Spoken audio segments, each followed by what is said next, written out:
정신여고 1학년 학생 여러분 반갑습니다. 자, 오늘 이렇게 온라인으로 다시 우리 빅뱅 이론을 원소의 생성이라는 관점에서 바라본 빅뱅 이론을 배우고 있는데 오늘 마지막 시간이 되겠네요. 지난 수업 시간에 얘기했다시피 오늘은 그렇게 길게 수업이 진행되지 않을 테니까 여러분 조금 집중해서 여러분들 수업을 잘 참여해주면 좋겠습니다. 자, 교과서 26페이지부터 27페이지까지 시작이 됐는데 한번 보도록 할게요. 자, 그 전에 앞서 우리 지난 시간에 배운 걸 한번 우리가 정리를 한번 해보면 성운이 만들어지고, 그죠? 그 성운의 중심부는 뜨거워지고, 그래서 스스로 빛을 내는 별을 만들었다까지 했었죠, 그죠? 자, 이 별이 만들어지는데 이 별이 스스로 빛을 내고 만들어지는 과정에서 바로 핵융합 반응을 한다 그랬죠. 그래서 핵융합 반응을 해서 뭐를 만들게 되냐면 그 별의 중심부에는, 그죠? 수소를 가지고 헬륨을 만들고, 헬륨을 가지고 탄소를 만들고. 자, 이렇게 했는데 우리 태양은 요 탄소까지 만들어낼 수 있지만, 그죠? 그리고 이 탄소를 우주로 흩뿌리게 되겠죠. 하지만 우리 태양보다 훨씬 무거운 별들은 탄소를 재료로 해서 또 다른 원소를 만들고 또 다른 원소를 만들고 지구 중심부에 철까지 만들 수 있다고 그랬죠. 자, 그랬을 때 이 초신성 폭발을 일으키게 되면 그죠? 폭발하는 과정에서 여기에 만들어졌던 철뿐만 아니라 철보다 더 무거운 금이라든지 우라늄까지 만들어낼 수 있었다라고 얘기를 했었습니다. 자, 이렇게 해서 우리가 최초에 만들어진 별, 자, 빅뱅 후 생긴 최초의 별들은 수소부터 시작해서 헬륨 외 다양한 원소를 만들어서 우주에 흩뿌렸다. 그리고 그 별들은, 원소들은 그 다음 세대의 별을 만드는 재료로 이용이 되었다. 그 다음 세대의 별. 그 중에 하나가 우리 태양계겠죠. 자, 이래서 우리 태양계는 앞선 세대의 별들, 그죠? 만든 다양한 원소, 뭐가 있죠? 수소부터 시작해가지고 제일 무거운 우라늄까지, 그죠? 이루어진 성운에서 탄생하게 되었다. 그러니까 우주에서 수소부터 우라늄까지 흩뿌려져 있게 되고 걔네들이 다시 우주가 식으면서 질량 때문에 다시 한번 모이게 되고, 그러면 이번에는 그냥 수소와 헬륨만 있는 성운이 아니라 다양한 원소들 그리고 찌꺼기들이 있는 성운이 탄생하게 되었고, 성운 주변에서 초신성 폭발 같은 변화가 생기면 성운이 회전하면서 수축하여 원반 모형을 형성하였고 중심부에 태양이 만들어진다. 이제 태양계에서 이제 태양, 별이 만들어지게 되었다라는 얘기가 됩니다.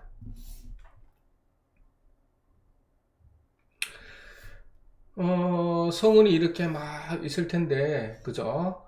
초신성 폭발이 일으키게 되면 이제 그게 에너지원, 외부에 성운 주변에 있는 초신성 폭발은 뭐 재료도 공급하지만 에너지원이 되겠죠. 그래서 어떤 회전력이 생기고 그럼 수축하며 원반 모형을 형성하게 되는 겁니다. 그래서 성운 주변에서 일어난 초신성 폭발, 그죠? 이미 지금 여러 가지 뭐부터 시작해가지고 수소, 그죠? 수소, 헬륨부터 시작해가지고 여러 가지 원소들이 있는, 거기다가 뭐 찌꺼기, 우주의 찌꺼기까지 있는 그런 성운이 있었는데, 이렇게 뭐 이렇게 중심부에 뭔가 모여 있겠죠. 여러 가지 모여 있는데 주변에서 초신성 폭발이 일어나게 되면 그 성운의 에너지원으로서 성운을 돌리게 됩니다. 입자들을 회전시키게 되고 원반 모형을 형성하게 되겠죠. 그러면 중심부에서는 그지 다시 모여가 뜨거워지고 수소 핵융합 반응을 하는 빛을 내는 태양이 생겼다까지가 되겠네요. 성운의 온도가 내려가게 되면 원반 내의 티끌과 기체들이 화물을 만들거나 고체, 액체 입자들을 생성하게 됩니다. 자, 여기서 이제 우리가 원반에서 생성되는 물질의 종류를 뭐에 따라서 태양부터의 거리에 따라서 구분을 해 봐야 되는데, 자, 태양에서 가까운 곳이라는 것은 결국 무슨 곳이 되겠습니까? 그렇죠. 뜨거운 곳이 되겠죠.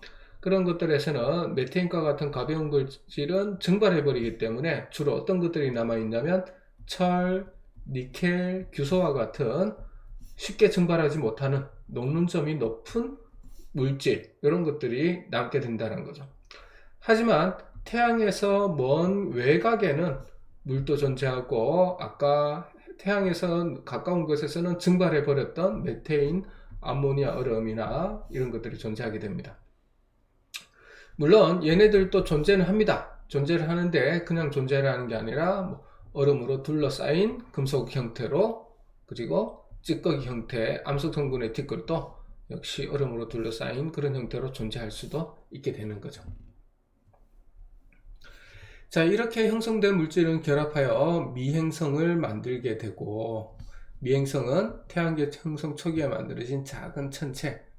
아직까지는 여러분들이 우리하고는 좀 틀리죠. 우리는 지금 태양, 그리고 다 빈 공간이고, 그 다음 수, 금, 지, 화 이런 순서로 되어 있는데, 처음에는 그런 형태가 아니라 미행성, 초기의 형태, 아직 완성되지 않은 형태입니다. 미행성들은 서로 부딪히고 다시 더 뭉치게 되면 원시 행성이 되고, 원시 행성은 주변의 미행성과 계속 끌어당겨서 행성이 성장하는데, 이 과정의 태양으로부터 거리에 따라 역시 다르다.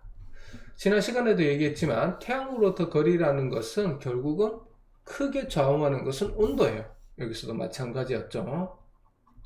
그래서 태양에서 가까운 곳은 뜨겁다면 태양에서 먼 곳은 당연히 어떻게 되겠습니까? 차겠죠, 그죠? 그런 것을 얘기를 한 거다. 태양에서부터의 거리라는 것은. 자, 이렇게 지금 밑에 보면 원시 태양이 있다는데, 이런 정도가 원시 행성, 그 전에, 지금 그림하고는 좀 틀리죠? 우리가 수금지화가 딱 있는 것이 아니라, 이렇게 좀 밀도 차가 있게끔 이렇게 원반 모양으로 이렇게 모여 있습니다. 자, 태양에서 가까운 곳이라는 것은 역시 뜨거운 것이죠. 원시 행성이 아까 말했던 철, 니켈, 규소와 같은 그런 암석질 물질을 더욱더 강하게 끌어당겨서 지구와 같은 암석 성분의 행성을 형성하게 되는 겁니다. 그래서 지구와 같은 암석 성분의 행성, 이 말을 우리는 지구형 행성이라고 얘기를 하기도 하죠. 지구형 행성. 자, 태양으로부터 먼 지역은 당연히 추운 곳이 되겠죠. 차가운 곳. 여기는 뜨거운 곳이 될 겁니다. 자, 암석뿐만 아니라 얼음 등 다양한 물질을 끌어 성장하고 충분히 커지게 되면 주변에 외곽에 많이 존재하던, 내부는 무거운 것들이 많이 존재하니까, 그죠? 외곽에 많은 가벼운 수소나 헬륨가스로 끌어들여 거대한 어떤 성분, 이런 것들은 기체로 존재하겠죠? 그래서 기체 성분의 행성을 만들게 됩니다. 이런 것들이 바로 우리가 목성형 행성이라고 얘기를 하죠. 그래서 지구형 행성, 목성형 행성의 차이는 결국 이런 생성 과정의 차이가 관련이 있다. 하는 것? 행성이 만들어지는 곳의 차가운 온도, 그리고 그건 뭐 때문에 결정된다고? 그렇죠. 태양에서 가까우냐 뭐냐에 따라서 결정이 되죠. 보통 지구형 행성 같은 경우는 수, 금, 지, 화까지가 지구형 행성으로 보고요. 그죠? 그 다음에 목성형 행성 같은 경우는 당연히 목성부터 시작이죠. 목, 토, 천, 해, 이 정도를 우리가 목성형 행성이라고 얘기를 합니다. 자, 이런 과정을 통해서 태양계 형성이 되고, 그 중에 지구에서는 이게 운이 좋은 건지 딱 적당한 것인지 모르겠지만 유일하게 생명이 탄생하게 되는 행성이라는 거죠. 태양계와 지구, 그리고 우리를 포함하고 있는 지구의 모든 생명체는 뭐냐면 과거의 빅뱅, 수소, 그죠? 그 이전에 보면 뭐입니까? 기본 원소, 이런 것들이겠죠. 자, 기본 입자, 이런 것들부터 시작해서 지금 이렇게 다양하고 무겁고 원소로 만들어진 지구뿐만 아니라 수금지와 목토, 천해 같은 태양계와 같은 행성들을 만들게 됐다. 출발은 빅뱅부터 시작이었다라는 얘기가 나오게 되는 겁니다. 자, 뭐 특별하게 어려운 건 좀 없다라고 보는데 결국 제목을 보면 알겠지만 별에서 온 우리, 여기서 말하는 건 뭐 태양계를 포함해서 생명체 뭐 이런 걸 다 포함을 하게 되는 거겠죠. 자, 이런 것들이 결국 1세대별, 빅뱅 후 생긴 최초의 별에서 왔다라고 볼 수 있게 되는 겁니다. 빅뱅 후. 자, 이렇게 해서 우리가 뭐를 해봤다? 빅뱅 이론으로부터 우리가 우리 태양계와 같은 행성이 만들어지는 과정을 쭉 한번 연결을 해가지고 설명을 한번 해봤습니다. 그래서 우리가 한없이 사실 어려울 수 있는 빅뱅 이론이지만 여러분들이 너무 어렵게 다가가지는 말고 이렇게 가볍게 하나의 소설처럼, 여러분들이 제일 처음에 했는 게 몇 페이지였죠? 빅뱅이 시작되는 것이 우리 교과서에, 그죠? 20페이지였습니다. 그래서 페이지 20에서 지금 나와 있는 27페이지를 하나의 여러분들이 스토리라고 생각한다라고 생각하면서 뭐라 그랬죠? 첫 시간에도 얘기했지만 쭉 이어서 얘기할 수 있는 능력을 기르었으면 좋겠어요. 너무 세세하게 꼼꼼하게 볼 필요까지는 없을 것 같고, 그건 여러분들이 나중에 관심이 생기면 과학에, 지구과학에, 화학에 관심이 생기면 더욱더 따져보면 되는 거고, 지금 선생님이 바라는 정도는 이런 정도의 스토리를 쭉 한 10여 분간 여러분들이 천천히 친구들한테 얘기해 줄 수 있다면 막힘없이 충분히 열심히 공부를 했다라고 볼 수 있을 것 같습니다. 자, 다음은 뭘 볼 거냐면은 이때까지 여러 가지 문제들을, 이야기들을 많이 봤죠, 그죠? 그래서 문제를 한번 적용을 한번 해보도록 하겠습니다. 자, 교과서 29페이지를 한번 살펴보면 이렇게 돼 있죠. 오른쪽에 보면 별을 분광기로 관측하면 무지개 색의 뭐가 배경으로, 그러니까 이 별이라는 것에서는 특정한 빛을 내는 거니까 무지개 색의 검은 선이 생겼다라고 하는 것은, 무지개 색이라는 것은 연속 스펙트럼을 베이스를 깔고 배경으로 하고 몇 개의 어두운 선이 있는 무슨 스펙트럼? 그렇죠. 흡수 스펙트럼.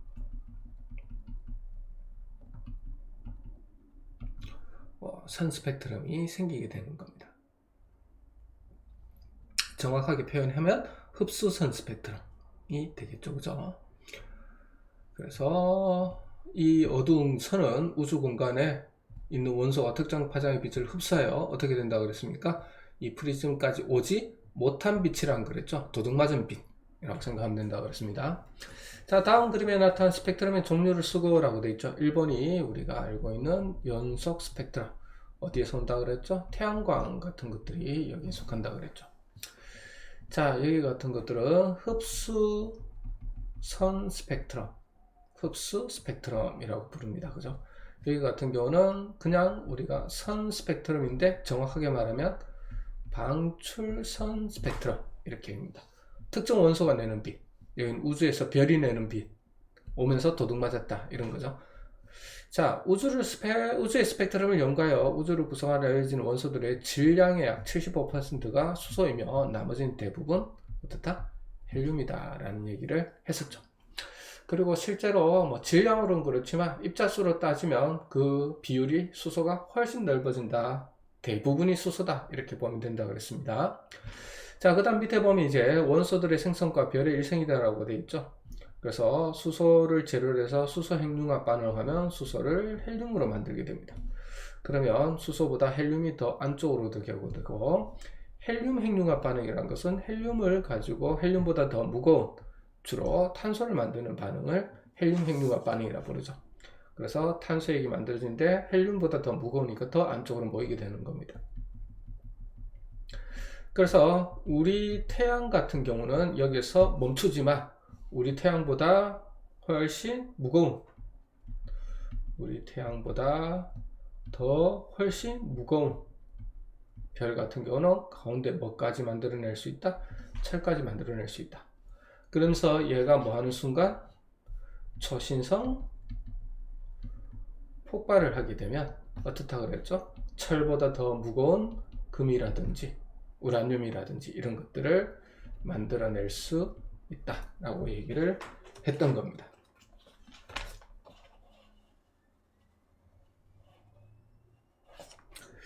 자, 그러면 빅뱅으로 생긴 원소는 뭐다? 그렇죠. 제일 처음에 수소와 헬륨이 대부분이죠.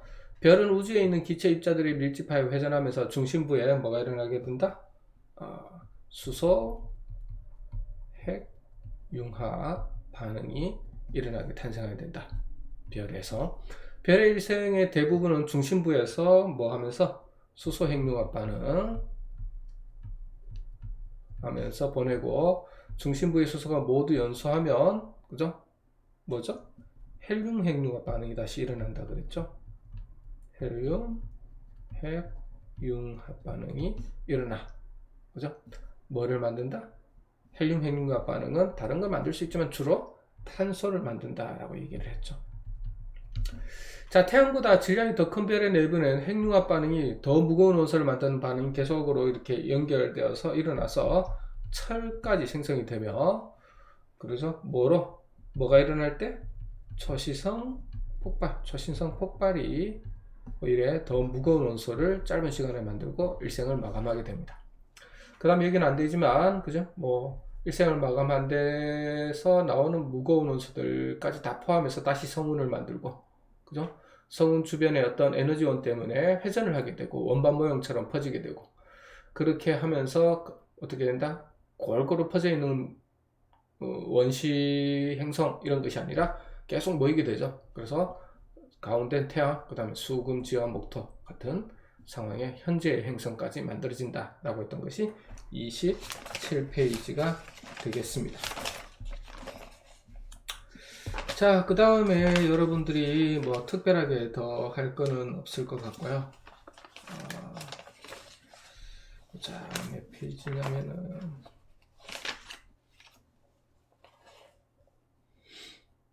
54페이지 페이지 54에 1번 핵심 역량 평가하기도 보면 사실 하나가 있긴 있는데, 그거는 뭐 서술형 같은 거고 거의 똑같은 내용이에요. 그렇게 이렇게 해서 교과서에 있는 내용들을 한번 다뤄봤습니다. 어떻습니까? 뭐 교실에서도 잠깐 언급을 했지만 일부 학생들이 지구학도 아닌 것이 화학도 아닌 것이라고 했지만 좀 융합적인 내용으로서 아마 빅뱅 이론을 좀 이렇게 다루고 있는 부분이 아마 지금까지 여러분들이 온라인 수업도 하면서 교실 수업도 하면서 했던 부분이 아닌가라는 생각이 듭니다. 자, 이렇게 우리가 빅뱅을 마무리하고요. 다음 시간은 이제 아무래도 교과서를 내용이 좀 바뀌겠죠. 다음 시간에는 여러분들이 30페이지부터 진행되는데, 이번엔 내용이 좀 더 달라지고, 요거는 아마 여러분들 주기율표, 여러분들이 그렇게 좋아하는 주기율표는 아마 아니라고 생각을 하는데, 이런 것들은 좀 더 화학에 훨씬 가까운 내용들을 다루게 되니까 그렇게 한번 다음 시간에 학교에서 진행해 보도록 하겠습니다. 요즘 또 크게 큰 문제가 없기 때문에 특별한 일이 없으면 학교에서 볼 수 있지 않을까 라고 생각하네요. 자, 오늘은 짧게 요만큼 해봤고요. 여러분들 건강한 모습으로 학교에서 다시 만났으면 합니다. 수고했습니다. 학교에서 뵙겠습니다.